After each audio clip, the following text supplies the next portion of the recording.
जय भीम, नमो बुद्धाय sir. नमो बुद्धाय। हम आपसे जानकारी लेना चाहते हैं।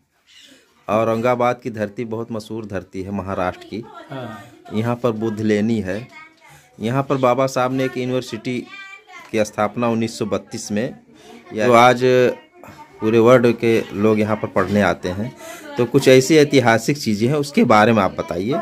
सबसे पहले आपका हमारे चैनल में स्वागत है। धन्यवाद।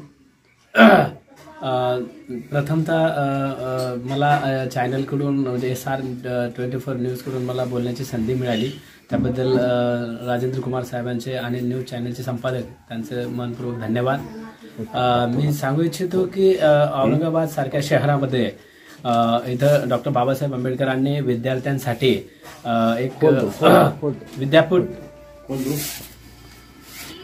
डॉक्टर बाबासाहेब आंबेडकर मराठवाडा विद्यापीठ औरंगाबाद या ठिकाणी सर्व विद्यार्थ्यांसाठी शिक्षणाच्या सुविधा उपलब्ध करून दिल्या। आणि इथं बरेचसे काही नवीन आहेत, जेणेकरून इथं अजिंठा लेणी आहे, जवळपास दौलताबादचा किल्ला आहे, त्याच्यानंतर इथं वेरूळची लेणी आहे। म्हणजे औरंगाबाद शहर ऐतिहासिक शहर म्हणून ह्या शहराला एक प्रचलित शहर म्हणूनची ओळख आहे। आणि या संदर्भात आम्ही बऱ्याच ठिकाणी गेलेलो आहोत। त्या ठिकाणी आम्हाला असं आढळलेलं आहे की ज्या ठिकाणी काल्पनिक आहेत, ज्या वस्तू आहेत, त्या बघितल्याच्या नंतर असं वाटतंय की खरंच सत्यता आहे की ज्यावेळेस त्यांनी कोरीव काम केलेलं होतं आणि त्याच्यानंतर औरंगाबाद शहराची ही ओळख आपल्याला या मराठवाड्याच्या बाहेर सुद्धा, जगाच्या पाठीवर सुद्धा औरंगाबाद शहराचं नाव कोरलेलं आहे। धन्यवाद।